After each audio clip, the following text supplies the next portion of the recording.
নমস্কার বন্ধুরা, সীমাস কিচেনে আপনাদের স্বাগত। আজকে অড়হর ডালের একটা রেসিপি শেয়ার করব। এই ডালটাকে আপনারা অনেক রকমভাবে বানিয়েছেন, খেয়েছেনও, কিন্তু আমি আজকে একটু অন্যরকমভাবে বানাবো। আর সত্যি বলতে বন্ধুরা, এই ডাল কিন্তু আমি কোনোদিনও পছন্দ করি না, এই অড়হর ডাল।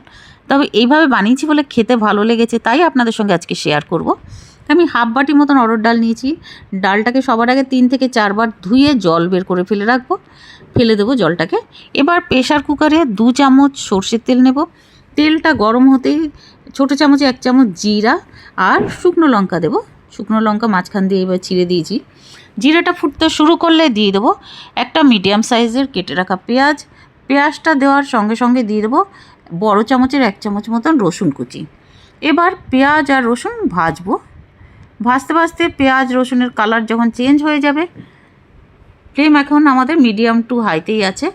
এবার দিয়ে দেবো একটা মিডিয়াম সাইজের দেশি টমেটো কেটে রেখেছিলাম। টমেটোটা দেওয়ার পরে একটু নাড়িয়ে নেব 2 মিনিট মতন।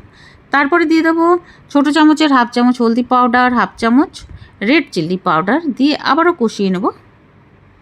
এবার ধুয়ে রাখা ডাল দিয়ে দেব। ডাল দেওয়ার পরে 2 মিনিট মতন আমি নাড়ব মিডিয়াম ফ্লেমে। এবার দিয়ে দেবো স্বাদ মতন নুনটা দেওয়ার পরে আবারও 2 মিনিট মতন আমি ডালটাকে কষাবো। দেখুন নিচটা কিন্তু শুকিয়ে গেছে কষাতে কষাতে। টমেটো থেকেও যে একটু জল বেরিয়েছিল নুন দেওয়ার পরে, সেটাও শুকিয়ে গেছে কষাতে কষাতে। এবার 1.5 বাটি মতন জল দিয়ে দেবো। যে বাটির মাপে আমি ডাল নিয়েছিলাম সেই বাটির মাপে 1.5 বাটি জল দিয়ে ঢাকনাটা লাগিয়ে দেবো। আর 4টে সিটি দেবে। 4টে সিটি দেওয়ার পরে গ্যাসটা বন্ধ করে দেবো। আর প্রেশার যখন আপনি রিলিজড হয়ে যাবে, তখন ঢাকনাটা খুলে ডালটাকে নাড়িয়ে নেব। আর এই যে গন্ধরাজ লেবু বন্ধুরা, আমি কলকাতা থেকে এনেছি, এই লেবুর পাতা দিয়ে দেবো চিড়ে।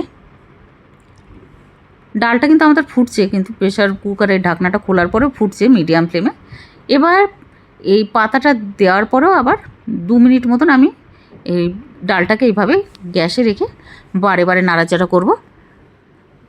তৈরি হয়ে গেছে আমাদের টেস্টি অড়হর ডাল। আমি একটা পাত্রে তুলে নিয়েছি, শিফট করে নিয়েছি। পুরো ভিডিও দেখার জন্য ধন্যবাদ বন্ধুরা।